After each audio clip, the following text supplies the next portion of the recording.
기도하겠습니다. 하나님 아버지, 능력 있는 주의 말씀을 이 아침 묵상하게 될 때에 말씀 속에서 주님의 음성과 능력을 보게 하여 주시옵소서. 예수님 이름으로 기도합니다. 오늘 묵상할 말씀은 사도행전 19장 8절로 20절 말씀입니다. 오늘 말씀을 통해 주님은 제게 어떤 말씀을 들려주기 원하셨을까요? 그 음성이 들리도록 세상의 모든 소리를 묵음으로 하고 말씀을 통해 들려주시는 주님의 목소리에 집중해보면 어떻겠습니까? 바울은 3차 전도여행을 시작하며 1차 선교 여행지를 들려 에베소에 이르게 되었습니다. 이는 2차 선교여행을 하며 하나님께서 인도하면 돌아오겠다고 약속했던 장소였지요. 이곳에서 바울은 27개월 이상 머물며 복음을 전했는데 9절과 10절에서 2년 동안 날마다 강론하니라고 했습니다. 바울이 에베소에 머물며 말씀을 전할 때에 9절에서 표현하기를 어떤 사람들은 마음이 굳어 순종하지 않고 무리 앞에서 이 도를 비방했다라고 했습니다. 그렇습니다. 복음은 전해지지만 어떤 사람은 그 복음으로 마음이 부드러워지는 사람이 있는 반면에 어떤 사람은 마음이 돌같이 굳어지는 사람들이 있습니다. 이렇게 마음이 굳어지는 사람은 그 입술에서 불평과 원망 그리고 비방의 말이 나오게 되지요. 그래서 주님은 우리가 하나님의 말씀을 품기 위해서는 농부에 의해 갈아엎어져서 마음의 밭이 옥토가 되어야 한다라고 말씀하십니다. 오늘 내 마음의 밭은 불평이 더 많습니까? 아니면 감사가 더 많습니까? 만일 불평의 마음이 더 많았다면 그것은 환경의 문제가 아니라 내 마음밭의 문제가 아닐까요? 그렇다면 성령 하나님의 도움을 청하여 마음밭이 옥토로 갈아입히도록 간구해야 하지 않겠습니까? 바울이 에베소에서 2년 이상 머물며 복음을 전할 때에 내적으로는 권태감에 빠질 수도 있었을 것입니다. 그리고 외적으로는 바울을 향한 배타심과 모욕으로 인해 이를 물리치며 말씀을 지속하는 것은 쉬운 일이 아니었을 것입니다. 하지만 바울은 이 모든 장애를 인내함으로 물리쳐서 10절에서 말씀한 것처럼 다 주의 말씀을 듣도록 날마다 가르쳤다라고 했습니다.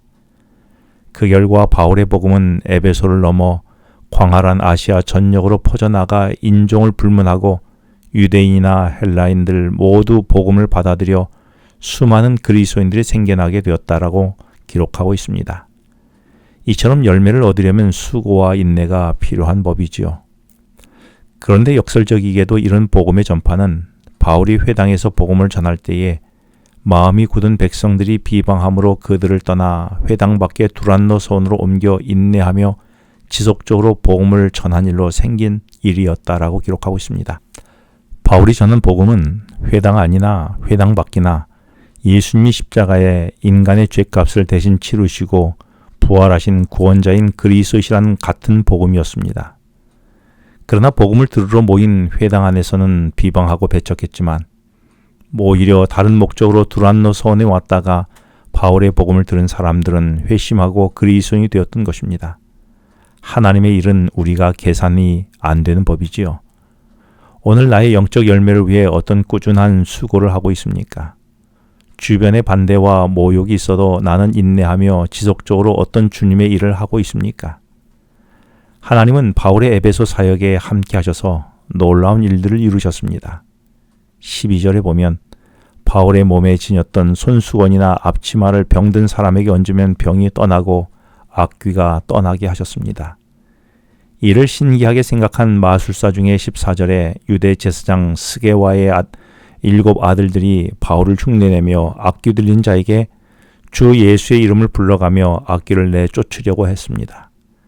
그런데 주 예수의 이름을 자기 명예를 위해 망령되이 행하는 그들을 오히려 악귀 들린 사람이 그들을 뛰어올라 눌러 이기는 바람에 놀라서 벗은 몸으로 도망가 버리게 되었지요. 그렇습니다. 하나님의 이름을 불러 일한다고 모두에게 그 능력이 나타나는 것은 아닙니다. 그것이 누구의 영광을 위한 것인지 점검해 봐야 하지요. 그리고 무엇보다 하나님에 대한 믿음이 우선되어야 합니다. 많은 경우 예수님의 이름으로 기도하고 예수님의 이름을 불러 기도하지만 그 기도가 내 욕심을 채우려 하는 잘못된 기도가 많습니다. 그 기도를 주님이 응답해 주실 수가 없는 것이죠. 왜냐하면 예수님의 이름은 이방 종교의 주문이 아니기 때문에 그렇습니다.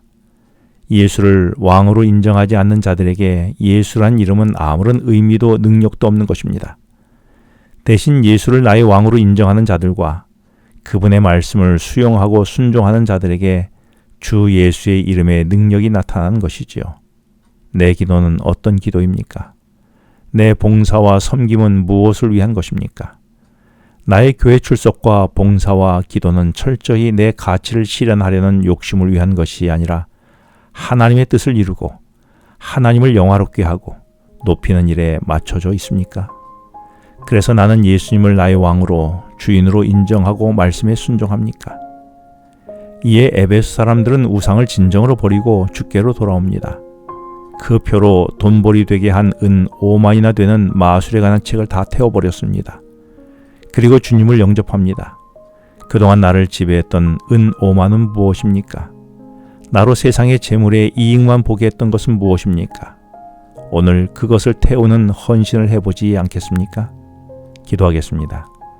하나님 아버지, 예수님을 나의 왕으로 인정하고 그에 걸맞는 오늘의 삶의 헌신이 되게 하여 주시옵소서. 예수님 이름으로 기도합니다. 지금은 개인 기도 시간입니다. 오늘 주신 말씀을 묵상하면서 주어진 기도 제목과 개인 기도 제목을 놓고 기도하시겠습니다.